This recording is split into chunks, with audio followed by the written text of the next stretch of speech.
Leo Tolstoy. A prisoner in the Caucasus. An officer named Jilin was serving in the army in the Caucasus. One day he received a letter from home. It was from his mother, who wrote, "I am getting old, and should like to see my dear son once more before I die. Come and say goodbye to me and bury me, and then, if God pleases, return to service again with my blessing. But I have found a girl for you, who is sensible and good, and has some property. If you can love her, you might marry her and remain at home." Jilin thought it over. It was quite true. The old lady was failing fast, and he might not have another chance to see her alive. He had better go, and if the girl was nice, why not marry her? So he went to his colonel, obtained leave of absence, said goodbye to his comrades, stood the soldiers 4 pailfuls of vodka for as a farewell treat, and got ready to go. It was a time of war in the Caucasus. The roads were not safe by night or day. If ever a Russian ventured to ride or walk any distance away from his fort, the Tartars killed him or carried him off to the hills. So it had been arranged that twice every week a body of soldiers should march from one fortress to the next to convoy travelers from point to point. It was summer. At daybreak the baggage train got ready under shelter of the fortress. The soldiers marched out, and all started along the road. Jilin was on horseback, and a cart with his things went with the baggage train. They had 16 miles to go. The baggage train moved slowly. Sometimes the soldiers stopped, or perhaps a wheel would come off one of the carts, or a horse refused to go on, and then everybody had to wait. When by the sun it was already past noon, they had not gone half the way. It was dusty and hot, the sun was scorching, and there was no shelter anywhere, a bare plain all round, not a tree, not a bush, by the road. Jilin rode on in front, and stopped, waiting for the baggage to overtake him. Then he heard the signal horn sounded behind him. The company had again stopped. So he began to think, hadn't I better ride on by myself? My horse is a good one. If the Tartars do attack me, I can gallop away. Perhaps, however, it would be wiser to wait. As he sat considering, Kostilin, an officer carrying a gun, rode up to him and said, "Come along, Jilin, let's go on by ourselves. It's dreadful, I am famished, and the heat is terrible. My shirt is wringing wet." Kostilin was a stout, heavy man, and the perspiration was running down his red face. Jilin thought a while, and then asked, "Is your gun loaded?" "Yes, it is." "Well then, let's go, but on condition that we keep together." So they rode forward along the road across the plain, talking, but keeping a lookout on both sides. They could see afar all round. But after crossing the plain, the road ran through a valley between 2 hills, and Jilin said, "We had better climb that hill and have a look round, or the Tartars may be on us before we know it." But Kostilin answered, "What's the use? Let us go on." Jilin, however, would not agree. "No," he said, "you can wait here if you like, but I'll go and look round," and he turned his horse to the left, up the hill. Jilin's horse was a hunter, and carried him up the hillside as if it had wings.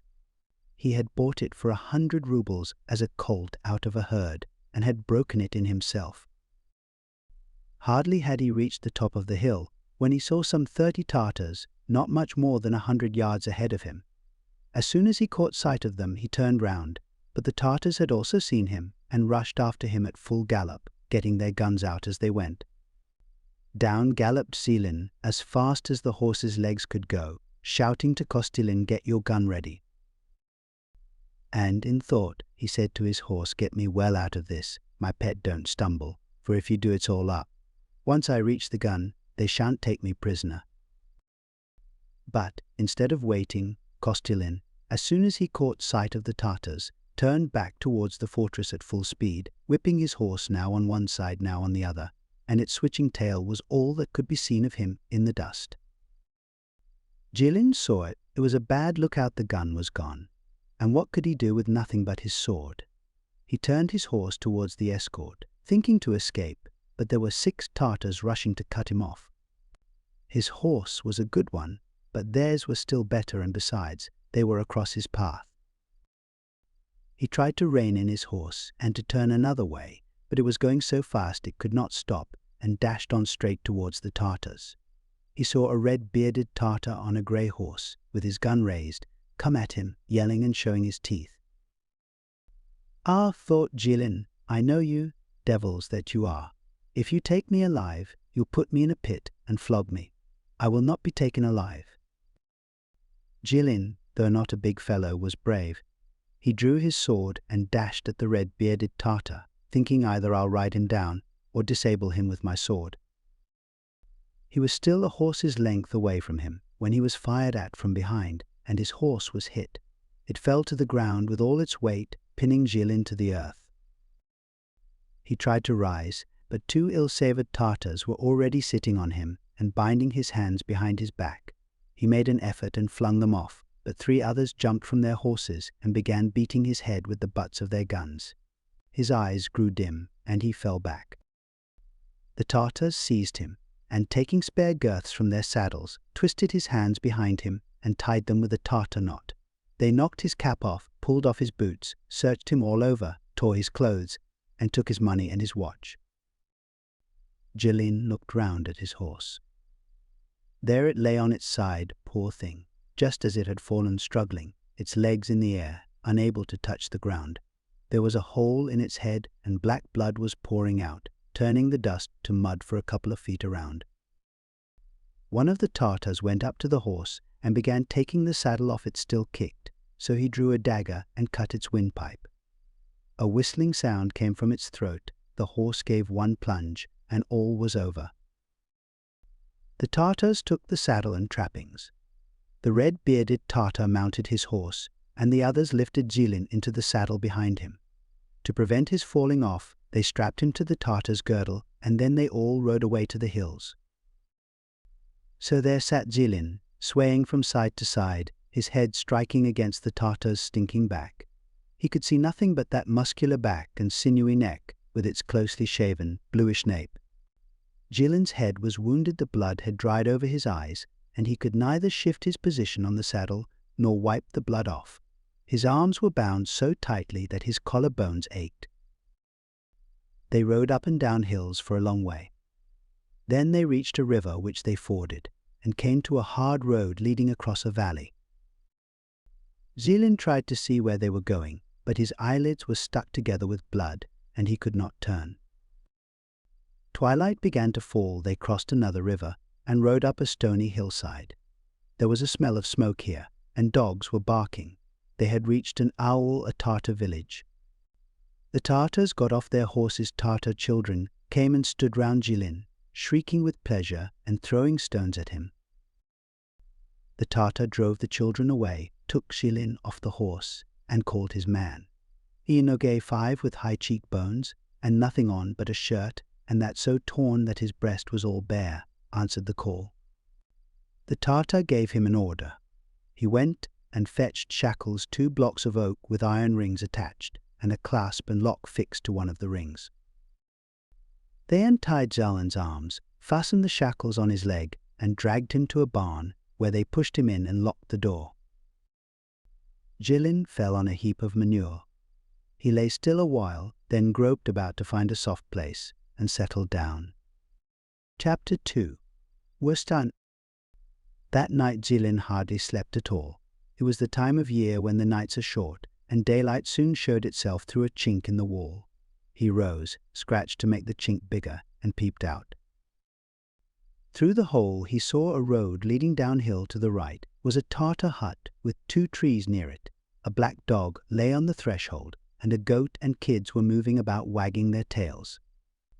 Then he saw a young Tartar woman in a long, loose, bright-coloured gown, with trousers and high boots showing from under it. She had a coat thrown over her head, on which she carried a large metal jug filled with water. She was leading by the hand a small, closely shaven Tartar boy, who wore nothing but a shirt, and as she went along balancing herself, the muscles of her back quivered. This woman carried the water into the hut, and soon after the red-bearded Tartar of yesterday came out dressed in a silk tunic, with a silver-hilted dagger hanging by his side, shoes on his bare feet, and a tall black sheepskin cap set far back on his head. He came out, stretched himself, and stroked his red beard. He stood a while, gave an order to his servant, and went away. Then 2 lads rode past from watering their horses. The horses' noses were wet. Some other closely shaven boys ran out, without any trousers and wearing nothing but their shirts. They crowded together, came to the barn, picked up a twig, and began pushing it in at the chink. Jilin gave a shout, and the boys shrieked and scampered off, their little bare knees gleaming as they ran. Jilin was very thirsty, his throat was parched, and he thought if only they would come and so much as look at me. Then he heard someone unlocking the barn.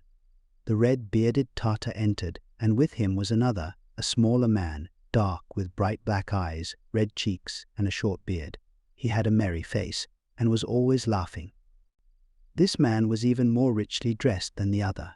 He wore a blue silk tunic trimmed with gold, a large silver dagger in his belt, red Morocco slippers worked with silver, and over these a pair of thick shoes, and he had a white sheepskin cap on his head. The red-bearded Tartar entered, muttered something, as if he were annoyed, and stood leaning against the doorpost, playing with his dagger, and glaring askance at Jilin, like a wolf. The dark one, quick and lively, and moving as if on springs, came straight up to Jilin, squatted down in front of him, slapped him on the shoulder, and began to talk very fast in his own language. His teeth showed, and he kept winking, clicking his tongue, and repeating, "Good Russ, good Russ, good Russ." Jilin could not understand a word, but said, "Drink. Give me water to drink."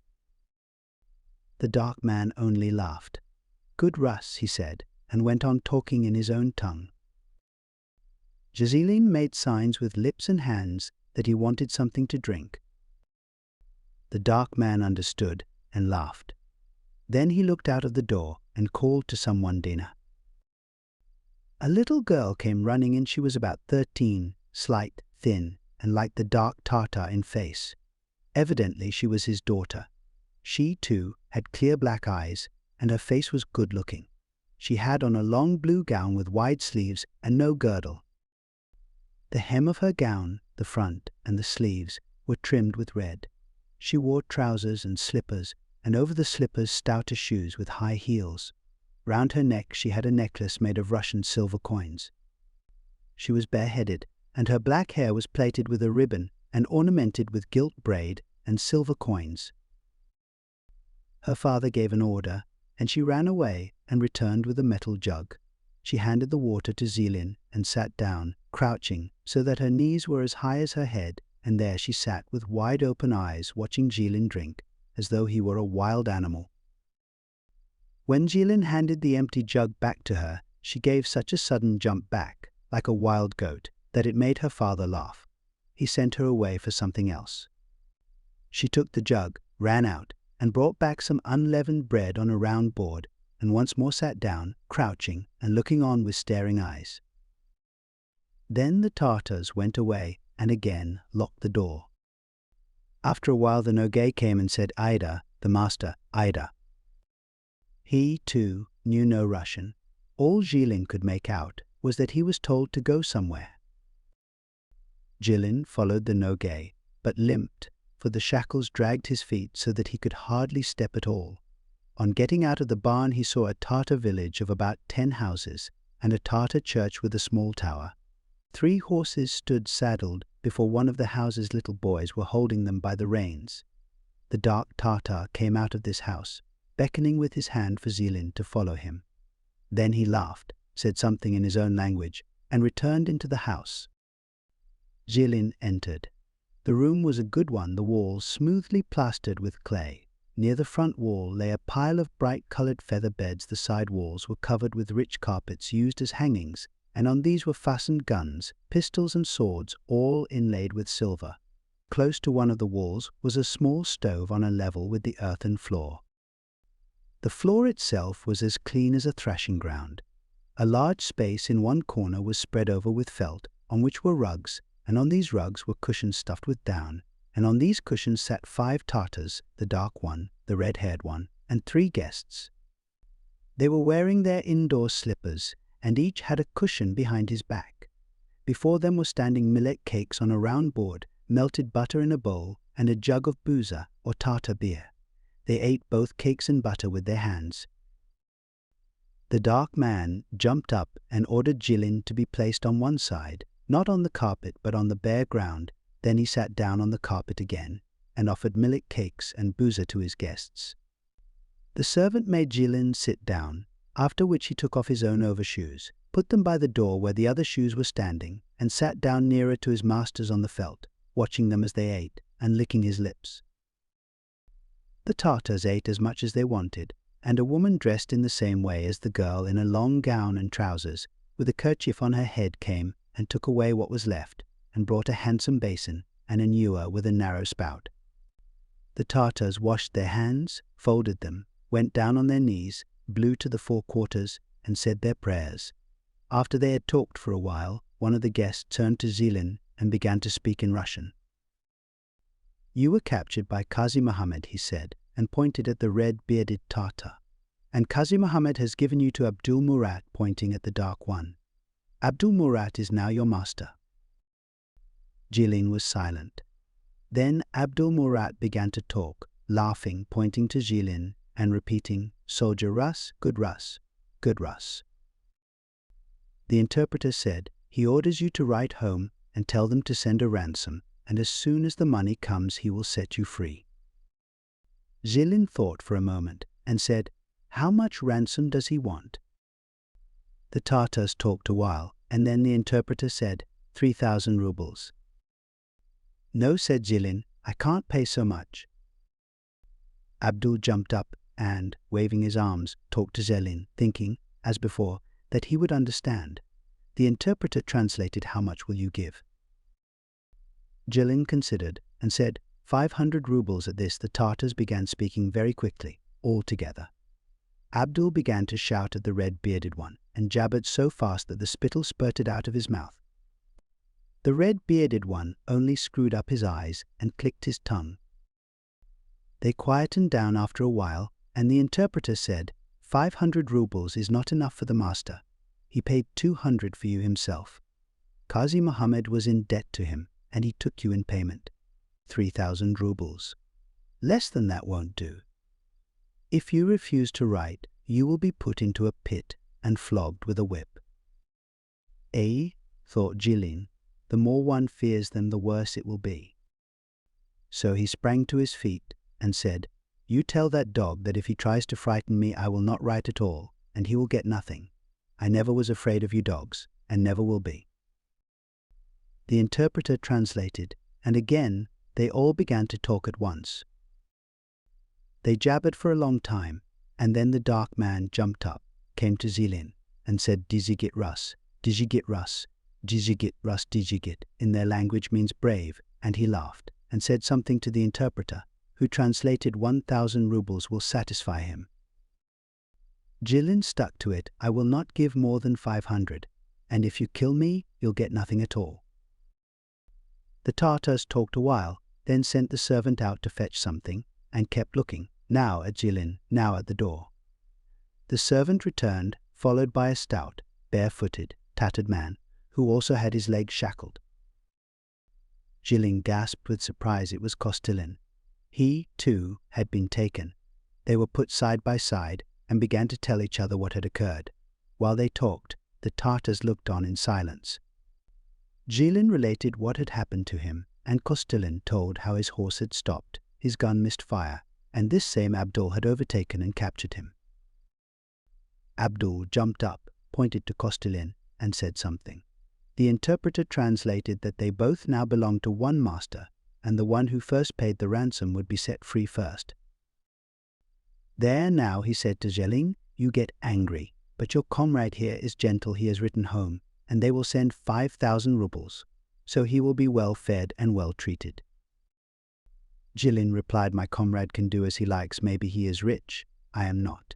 It must be as I said. Kill me. If you like, you will gain nothing by it, but I will not write for more than 500 rubles. They were silent. Suddenly up sprang Abdul, brought a little box, took out a pen, ink, and a bit of paper, gave them to Jilin, slapped him on the shoulder, and made a sign that he should write. He had agreed to take 500 rubles. "Wait a bit," said Jilin to the interpreter, "tell him that he must feed us properly, give us proper clothes and boots, and let us be together. It will be more cheerful for us. And he must have these shackles taken off our feet." And Jilin looked at his master and laughed. The master also laughed, heard the interpreter, and said, "I will give them the best of clothes, a cloak and boots fit to be married in. I will feed them like princes, and if they like they can live together in the barn. But I can't take off the shackles, or they will run away. They shall be taken off, however, at night." And he jumped up and slapped Jilin on the shoulder, exclaiming, "You good, I good." Jilin wrote the letter, but addressed it wrongly, so that it should not reach its destination, thinking to himself, "I'll run away." Jilin and Kostelin were taken back to the barn and given some maize straw, a jug of water, some bread, 2 old cloaks, and some worn-out military boots, evidently taken from the corpses of Russian soldiers. At night their shackles were taken off their feet, and they were locked up in the barn. Chapter 3. Jilin and his friend lived in this way for a whole month. The master always laughed and said, "You, Ivan, good. I, Abdul, good," but he fed them badly, giving them nothing but unleavened bread of millet flour baked into flat cakes, or sometimes only unbaked dough. Kostelin wrote home a second time, and did nothing but mope and wait for the money to arrive. He would sit for days together in the barn sleeping, or counting the days till a letter could come. Jilin knew his letter would reach no one, and he did not write another. He thought, "Where could my mother get enough money to ransom me? As it is, she lived chiefly on what I sent her.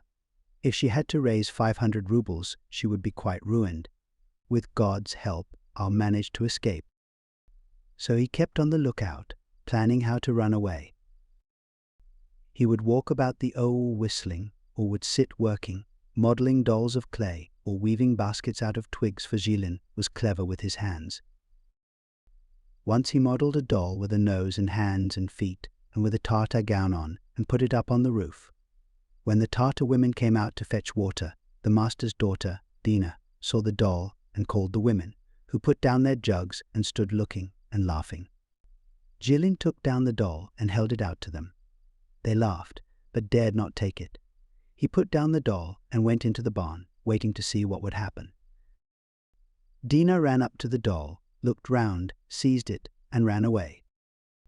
In the morning, at daybreak, he looked out.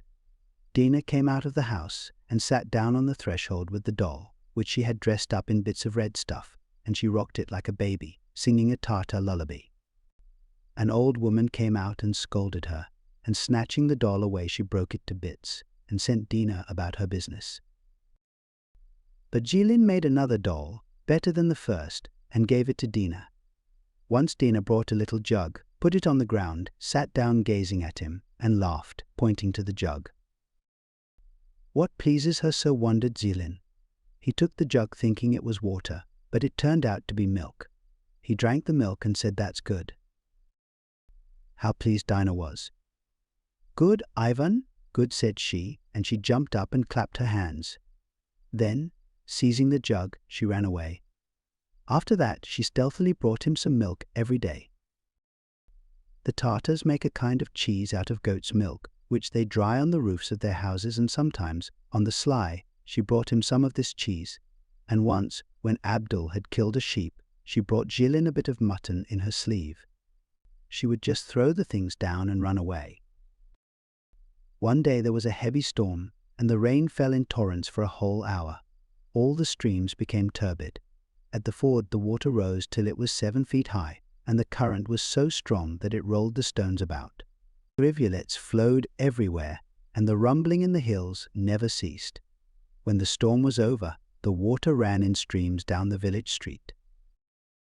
Jilin got his master to lend him a knife, and with it he shaped a small cylinder, and cutting some little boards, he made a wheel to which he fixed 2 dolls, one on each side. The little girls brought him some bits of stuff, and he dressed the dolls, one as a peasant, the other as a peasant woman. Then he fastened them in their places, and set the wheel so that the stream should work it. The wheel began to turn, and the dolls danced. The whole village collected round. Little boys and girls, Tartar men and women, all came and clicked their tongues. "Ah, Russ! Ah, Ivan! Abdul had a Russian clock which was broken. He called Jilin and showed it to him, clicking his tongue. "Give it me, I'll mend it for you," said Jilin. He took it to pieces with the knife, sorted the pieces, and put them together again so that the clock went all right. The master was delighted and made him a present of one of his old tunics, which was all in holes. Jilin had to accept it. He could, at any rate, use it as a coverlet at night. After that, Jilin's fame spread, and Tartars came from distant villages, bringing him now the lock of a gun or of a pistol, now a watch, to mend. His master gave him some tools, pincers, gimlets, and a file.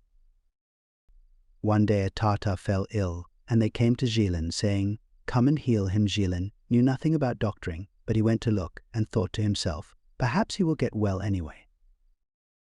He returned to the barn, mixed some water with sand, and then in the presence of the Tartars whispered some words over it and gave it to the sick man to drink. Luckily for him, the Tartar recovered. Jilin began to pick up their language a little, and some of the Tartars grew familiar with him. When they wanted him, they would call Ivan. Others, however, still looked at him askance, as at a wild beast. The red-bearded Tartar disliked Jilin. Whenever he saw him, he frowned and turned away, or swore at him. There was also an old man there who did not live in the Owel, but used to come up from the foot of the hill. Jilin only saw him when he passed on his way to the mosque. He was short and had a white cloth wound round his hat. His beard and moustaches were clipped and white as snow, and his face was wrinkled and brick red. His nose was hooked like a hawk's, his grey eyes looked cruel, and he had no teeth except 2 tusks. He would pass, with his turban on his head, leaning on his staff, and glaring round him like a wolf. If he saw Jilin, he would snort with anger and turn away. Once Jilin descended the hill to see where the old man lived. He went down along the pathway and came to a little garden surrounded by a stone wall, and behind the wall he saw cherry and apricot trees and a hut with a flat roof. He came closer and saw hives made of plaited straw and bees flying about and humming. The old man was kneeling, busy doing something with a hive. Jilin stretched to look, and his shackles rattled. The old man turned round and, giving a yell, snatched a pistol from his belt and shot at Jilin, who just managed to shelter himself behind the stone wall. The old man went to Jilin's master to complain. The master called Jilin and said with a laugh, "Why did you go to the old man's house?" "I did him no harm," replied Jilin. "I only wanted to see how he lived." The master repeated what Jilin said. But the old man was in a rage. He hissed and jabbered, showing his tusks and shaking his fists at Jilin. Jilin could not understand all, but he gathered that the old man was telling Abdul he ought not to keep Russians in the Aul, but ought to kill them. At last the old man went away. Jilin asked the master who the old man was. "He is a great man," said the master. "He was the bravest of our fellows. He killed many Russians and was at one time very rich. He had 3 wives and 8 sons, and they all lived in one village. Then the Russians came and destroyed the village and killed 7 of his sons. Only 1 son was left, and he gave himself up to the Russians. The old man also went and gave himself up and lived among the Russians for 3 months. At the end of that time he found his son, killed him with his own hands, and then escaped. After that he left off fighting and went to Mecca to pray to God. That is why he wears a turban. One who has been to Mecca is called Haji and wears a turban. He does not like you fellows. He tells me to kill you. But I can't kill you. I have paid money for you, and besides, I have grown fond of you, Ivan. Far from killing you, I would not even let you go if I had not promised." And he laughed, saying in Russian, "You, Ivan, good, I, Abdul, good." Chapter 4. Jilin lived in this way for a month. During the day he sauntered about the Aul or busied himself with some handicraft, but at night, when all was silent in the Aul, he dug at the floor of the barn. It was no easy task digging, because of the stones, but he worked away at them with his file, and at last had made a hole under the wall large enough to get through. "If only I could get to know the lay of the land," thought he, "and which way to go. But none of the Tartars will tell me. So he chose a day when the master was away from home and set off after dinner to climb the hill beyond the village and to look around. But before leaving home, the master always gave orders to his son to watch Jilin and not to lose sight of him. So the lad ran after Jilin, shouting, "Don't go. Father does not allow it. I'll call the neighbors if you won't come back." Jilin tried to persuade him and said, "I'm not going far. I only want to climb that hill. I want to find a herb to cure sick people with. You come with me if you like. How can I run away with these shackles on? Tomorrow I'll make a bow and arrows for you." So he persuaded the lad, and they went. To look at the hill, it did not seem far to the top, but it was hard walking with shackles on his leg. Jilin went on, but it was all he could do to reach the top. There he sat down and noted how the land lay. To the south, beyond the barn, was a valley in which a herd of horses was pasturing, and at the bottom of the valley one could see another owl. Beyond that was a still steeper hill, and another hill beyond that. Between the hills, in the blue distance, were forests, and still further off were mountains, rising higher and higher. The highest of them were covered with snow, white as sugar, and one snowy peak towered above all the rest. To the east and to the west were other such hills, and here and there smoke rose from owls in the ravines. "Ah," thought he, "all that is Tartar country," and he turned towards the Russian side. At his feet he saw a river, and the owl he lived in, surrounded by little gardens. He could see women, like tiny dolls, sitting by the river rinsing clothes. Beyond the owl was a hill, lower than the one to the south, and beyond it two other hills well wooded, and between these a smooth bluish plain, and far, far across the plain something that looked like a cloud of smoke. Jilin tried to remember where the sun used to rise and set when he was living in the fort, and he saw that there was no mistake. The Russian fort must be in that plain. Between those two hills he would have to make his way when he escaped. The sun was beginning to set. The white, snowy mountains turned red, and the dark hills turned darker. Mists rose from the ravine, and the valley, where he supposed the Russian fort to be, seemed on fire with the sunset glow. Jilin looked carefully. Something seemed to be quivering in the valley like smoke from a chimney, and he felt sure the Russian fortress was there. It had grown late. The mullah's cry was heard. The herds were being driven home, the cows were lowing, and the lad kept saying, "Come home," but Jilin did not feel inclined to go away. At last, however, they went back. "Well," thought Jilin, "now that I know the way, it is time to escape." He thought of running away that night. The nights were dark, the moon had waned. But as ill luck would have it, the Tartars returned home that evening. They generally came back driving cattle before them and in good spirits. But this time they had no cattle. All they brought home was the dead body of a Tartar, the Red One's brother, who had been killed. They came back looking sullen, and they all gathered together for the burial. Jilin also came out to see it. They wrapped the body in a piece of linen, without any coffin, and carried it out of the village, and laid it on the grass under some plane trees. The mullah and the old men came. They wound clothes round their caps, took off their shoes, and squatted on their heels, side by side near the corpse. The mullah was in front. Behind him in a row were three old men in turbans, and behind them again the other Tartars. All cast down their eyes and sat in silence. This continued a long time, until the mullah raised his head and said Allah, which means God. He said that one word, and they all cast down their eyes again, and were again silent for a long time. They sat quite still, not moving or making any sound. Again the mullah lifted his head and said, Allah, and they all repeated Allah, Allah, and were again silent. The dead body lay immovable on the grass, and they sat as still as if they too were dead. Not one of them moved. There was no sound but that of the leaves of the plane trees stirring in the breeze. Then the mullah repeated a prayer, and they all rose. They lifted the body and carried it in their arms to a hole in the ground. It was not an ordinary hole, but was hollowed out under the ground like a vault. They took the body under the arms and by the legs, bent it, and let it gently down, pushing it under the earth in a sitting posture, with the hands folded in front. The Nogay brought some green rushes, which they stuffed into the hole, and quickly covering it with earth, They smoothed the ground and set an upright stone at the head of the grave. Then they trod the earth down and again sat in a row before the grave, keeping silence for a long time. At last they rose, said Allah, Allah, Allah, and sighed.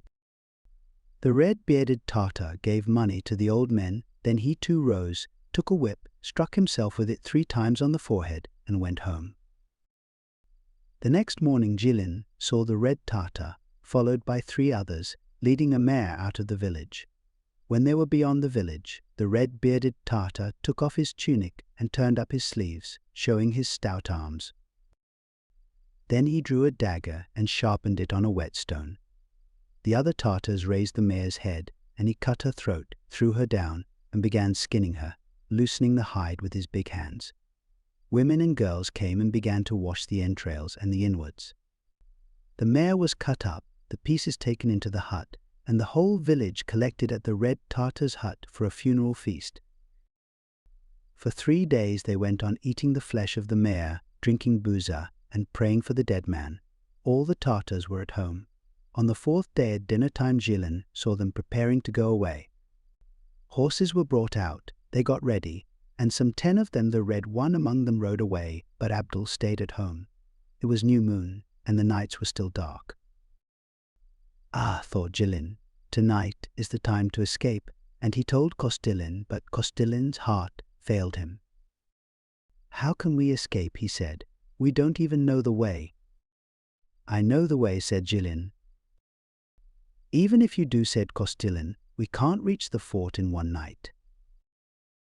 If we can't, said Jilin, we'll sleep in the forest. See here, I have saved some cheeses. What's the good of sitting and moping here? If they send your ransom, well and good, but suppose they don't manage to collect it. The Tartars are angry now, because the Russians have killed one of their men. They are talking of killing us. Kostilin thought it over. Well, let's go, said he. Chapter 5. Jilin crept into the hole, widened it so that Kostilin might also get through, and then they both sat waiting till all should be quiet in the OL. As soon as all was quiet, Jilin crept under the wall, got out, and whispered to Kostilin. Come. Kostilin crept out, but in so doing he caught a stone with his foot and made a noise. The master had a very vicious watchdog, a spotted one called Olyashin. Jilin had been careful to feed him for some time before. Olyashin heard the noise and began to bark and jump, and the other dogs did the same. Jilin gave a slight whistle and threw him a bit of cheese. Olyashin knew Jilin, wagged his tail, and stopped barking. But the master had heard the dog and shouted to him from his hut, Hate, hate, Olyashin. Jilin, however, scratched Olyashin behind the ears, and the dog was quiet and rubbed against his legs, wagging his tail. They sat hidden behind a corner for a while. All became silent again. Only a sheep coughed inside a shed, and the water rippled over the stones in the hollow. It was dark, the stars were high overhead, and the new moon showed red as it set, horns upward behind the hill. In the valleys the fog was white as milk. Jilin rose and said to his companion, Well, friend, come along. They started, but they had only gone a few steps when they heard the mullah crying from the roof, Allah Bismillah, Il-Rahman, that meant that the people would be going to the mosque. So they sat down again, hiding behind a wall, and waited a long time till the people had passed. At last all was quiet again. Now then, may God be with us, they crossed themselves, and started once more. They passed through a yard, and went down the hillside to the river, crossed the river, and went along the valley. The mist was thick, but only near the ground overhead the stars shone quite brightly. Jilin directed their course by the stars. It was cool in the mist, and easy walking, only their boots were uncomfortable, being worn out and trodden down. Jilin took his off, threw them away, and went barefoot, jumping from stone to stone, and guiding his course by the stars. Kostilin began to lag behind. Walk slower, he said. These confounded boots have quite blistered my feet. Take them off, said Jilin. It will be easier walking without them. Kostilin went barefoot, but got on still worse. The stones cut his feet, and he kept lagging behind. Jilin said if your feet get cut, they'll heal again, but if the Tartars catch us and kill us, it will be worse. Kostilin did not reply, but went on, groaning all the time. Their way lay through the valley for a long time. Then, to the right, they heard dogs barking. Jilin stopped, looked about, and began climbing the hill, feeling with his hands. "Ah," said he, "we have gone wrong, and have come too far to the right. Here is another owl, one I saw from the hill. We must turn back and go up that hill to the left. There must be a wood there." But Kostilin said, "Wait a minute. Let me get breath. My feet are all cut and bleeding." "Never mind, friend. They'll heal again. You should spring more lightly, like this." And Jilin ran back and turned to the left up the hill towards the wood. Kostilin still lagged behind and groaned. Jilin only said hush and went on and on. They went up the hill and found a wood as Jilin had said. They entered the wood and forced their way through the brambles, which tore their clothes. At last they came to a path and followed it. Stopped, they heard the tramp of hoofs on the path and waited, listening. It sounded like the tramping of a horse's feet, but then ceased. They moved on, and again they heard the tramping. When they paused, it also stopped. Jilin crept nearer to it and saw something standing on the path where it was not quite so dark. It looked like a horse, and yet not quite like one, and on it was something queer, not like a man. He heard it snorting. "What can it be?" Jilin gave a low whistle, and off it dashed from the path into the thicket, and the woods were filled with the noise of crackling, as if a hurricane was sweeping through, breaking the branches. Kostilin was so frightened that he sank to the ground. But Jilin laughed and said, "It's a stag. Don't you hear him breaking the branches with his antlers? We were afraid of him, and he is afraid of us." They went on. The great bear was already setting. It was near morning, and they did not know whether they were going the right way or not. Jilin thought it was the way he had been brought by the Tartars, and that they were still some 7 miles from the Russian fort, but he had nothing certain to go by, and at night one easily mistakes the way. After a time they came to a clearing.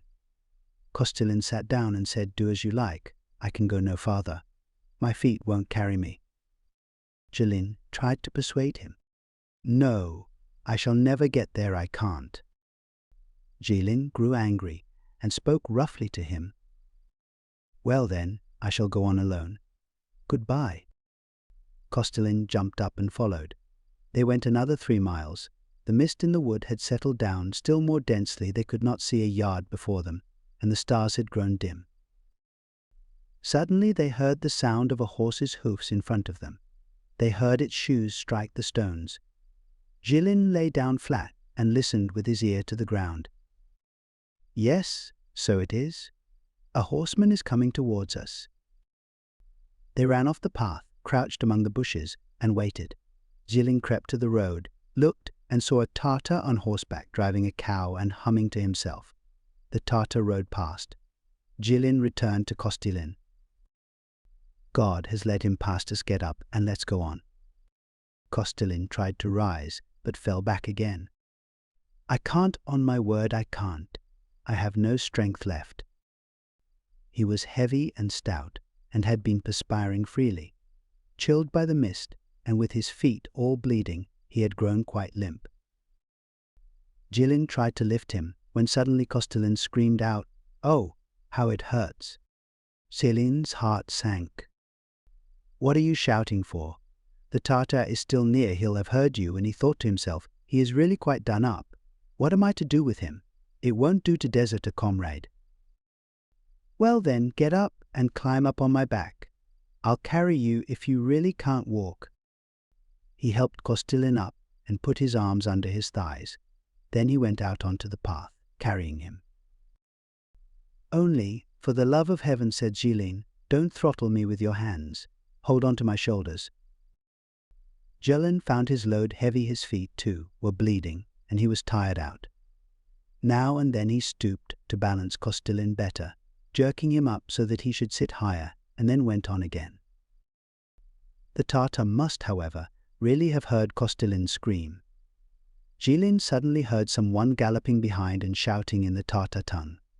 He darted in among the bushes. The Tatar seized his gun and fired, but did not hit them, shouted in his own language, and galloped off along the road. "Well, now we are lost," friend said Jilin. "That dog will gather the Tartars together to hunt us down. Unless we can get a couple of miles away from here, we are lost." And he thought to himself, "Why the devil did I saddle myself with this block? I should have got away long ago had I been alone." "Go on alone," said Kostilin. "Why should you perish because of me?" "No, I won't go. It won't do to desert a comrade." Again he took Kostilin on his shoulders and staggered on. They went on in that way for another half-mile or more. They were still in the forest and could not see the end of it, but the mist was already dispersing, and clouds seemed to be gathering. The stars were no longer to be seen. Jilin was quite done up. They came to a spring walled in with stones by the side of the path. Jilin stopped and set Kostilin down. "Let me have a rest and a drink," said he, "and let us eat some of the cheese. It can't be much farther now." But hardly had he lain down to get a drink when he heard the sound of horses' feet behind him. Again they darted to the right among the bushes and lay down under a steep slope. They heard Tartar voices. The Tartars stopped at the very spot where they had turned off the path. The Tartars talked a bit and then seemed to be setting a dog on the scent. There was a sound of crackling twigs, and a strange dog appeared from behind the bushes. It stopped and began to bark. Then the Tartars, also strangers, came climbing down, seized Jilin and Kostilin, bound them, put them on horses, and rode away with them. When they had ridden about 2 miles, they met Abdul, their owner, with 2 other Tartars following him. After talking with the strangers, he put Jilin and Kostilin on 2 of his own horses and took them back to the Elwi.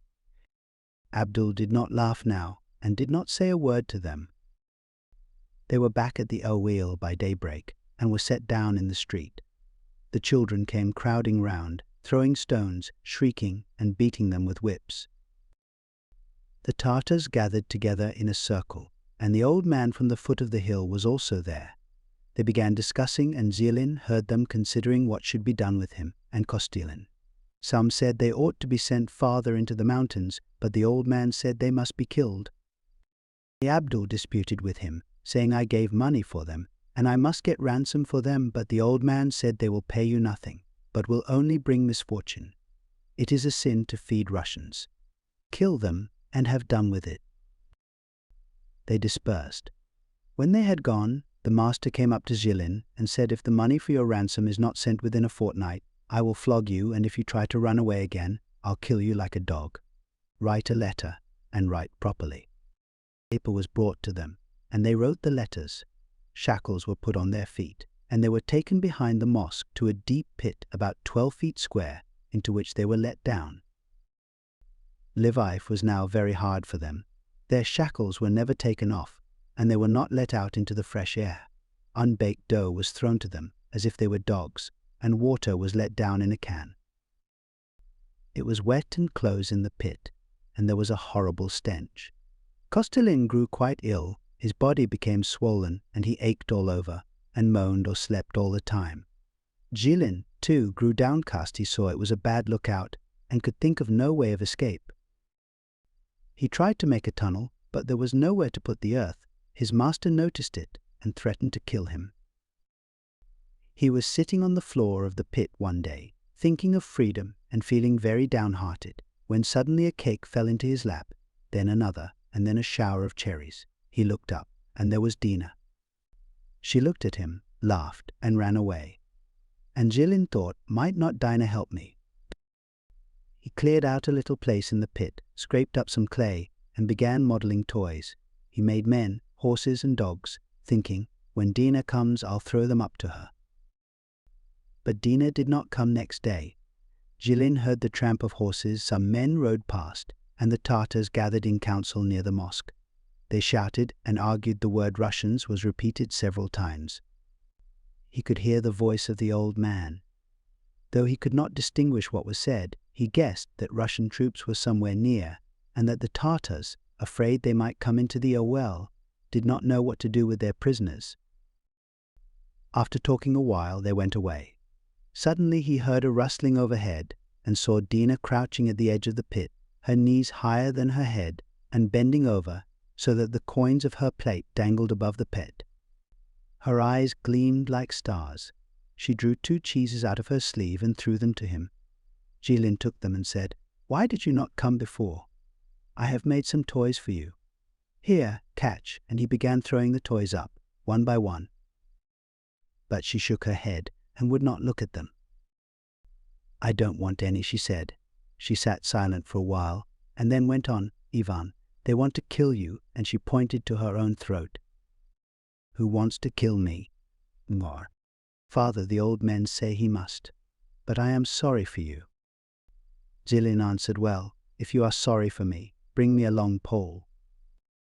She shook her head, as much as to say, "I can't." He clasped his hands and prayed her, "Dina, please do. Dear Dina, I beg of you." "I can't," she said. "They would see me bringing it. They're all at home," and she went away. So when evening came, Jilin still sat looking up now and then and wondering what would happen. The stars were there, but the moon had not yet risen. The mullah's voice was heard, then all was silent. Jilin was beginning to doze, thinking the girl will be afraid to do it. Suddenly he felt clay falling on his head. He looked up and saw a long pole poking into the opposite wall of the pit.